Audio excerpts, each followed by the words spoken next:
ኪያ ከናታን ጋር በተነጋገረችው መሰረት ባሮክን ለማጥመድ አውቃ በሱ ፊት ለፊት አይኗ ውስጥ የሆነ ነገር እንደገባ እና አይኗን እንዳመማት ትጮኻለች።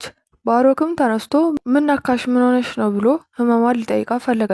እሷም አይኔ ውስጥ የሆነ ነገር የገባ መሰለኝ እስቲ አውጣልኝ ትለዋለች። እሱም ነሽ ቀስ ብለን ተረጋግተን ቁጭ ብለሽ ላውጣልሽ ይላታል።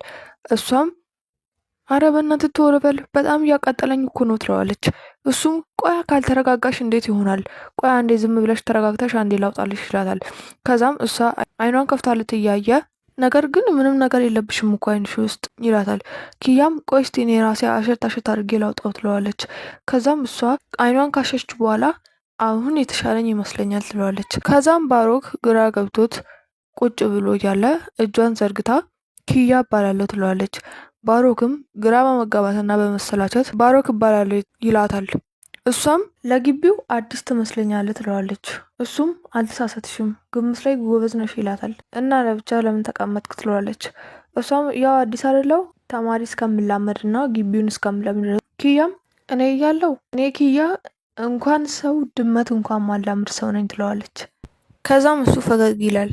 ከዛም ና በል ተነስ ለምስጋና የሚሆን ሻይ ልጋብዝ ትለዋለች። እሱም አይ ይቅርብኝ ሌላ ቀን ተጋብዥኛለች። ኪያም በመናደድ ግብዣ የማትቀበል ከሆነ እንደ ንቀት ነው የምቆጥርብህ ትለዋለች። ከዛም በግድ ጎትታው ይዛው ትሄዳለች። ጅሩ ናታን ማስረጃ አገኘው ብሎ እየሳቀ ጎበዝ ኪያ ትችያለሽ እያለ ወንበር ላይ ቁጭ አለ። ጆኒ ለብቻ ቁጭ ብሎ እያለ ካሌብ እየተወረጋረጋ መጣና ካጠገቡ ቁጭ አለ። ጆኒ ምን ሆነክ ነው እንደዚህ የሆንከው ሲለው ካሌብ ይሄ ኤላኗ ማን ሊሆን ይችላል ይለዋል። ጆኒም ደግሞ ምን አደረገ ሲለው ጉልበት እንጂ ጸባይ አይወድለትም፣ በጸባይ ጠይቄው እሱ ወደ ጉልበት ይቀይረዋል። እድሜ ለሰብሊ ይበል ዛሬ ቀን ጉዱ ፈልቶ ነበር ይለዋል። ጆኒም ሰብለ አገላገለቻችሁ ሲለው ካሌብም አዎ ሲለው አይ ጥሩ ሰራች ተባረ ነበር እኮ ይለዋል። መሲ ብቻዋን ቁጭ ብላ ያለ ሰብለ በጣም ተናዳ ካጠገቧ ትቀመጣለች። መሲም ደግሞ ምን ሆነሽ ነው ብላ ትጠይቃታለች።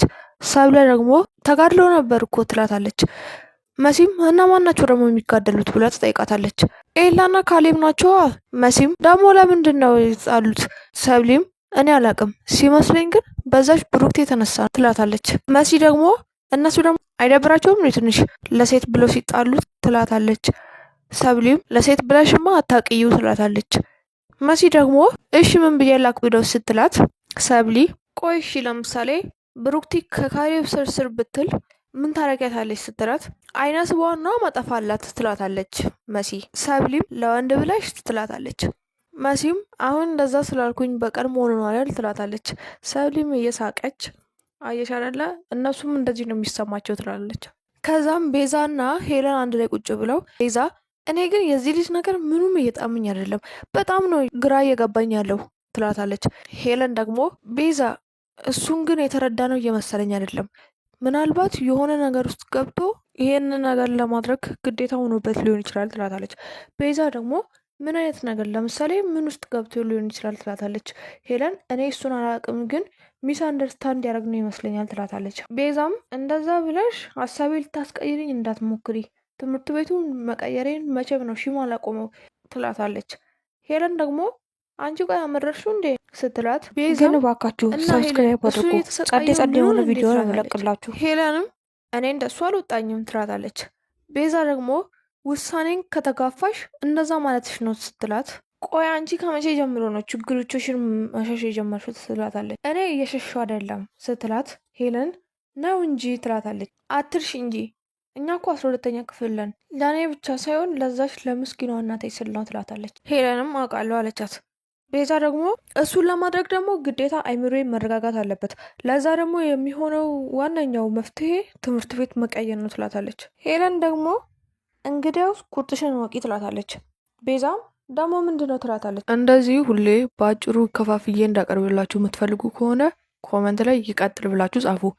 ካልተመቻችሁ ደግሞ አይቀጥል ብላችሁ ጻፉ። እኔ እናንተን ኮመንት በማየት ወይ ቀጥልበታለሁ ወይ ያቆምበታለሁ።